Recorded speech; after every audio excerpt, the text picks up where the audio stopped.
ఏం చేస్తున్నావు తాత? బొమ్మలు చూస్తున్నావా?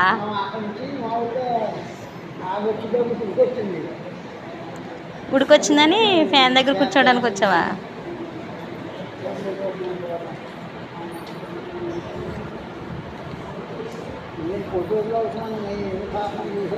ఏం చేస్తున్నావని అడుగుతున్నా. చదువుకో, చదువుకుంటే చదువుతుందా చక్కగా? తల్లిదండ్రుల మాట వినలే కదా నువ్వు?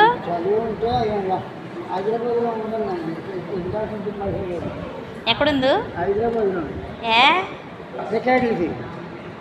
చదివితే లెక్కలు దేశం లేకుండా ఏం చేస్తా జాతకం లేదు.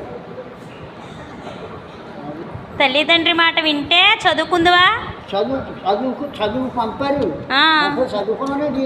మరి వెళ్ళింది నిన్న రాసిచ్చిన రాత్రి వినలే తల్లిదండ్రుల మాట. మొత్తం పోయింది. రాత అలాగుంది. ఏం చేసుకుని 2 మేకలు కొనుక్కుని 70 రూపాయలకి అమ్మి పెళ్లి చేసుకున్నాను. 70 రూపాయలు.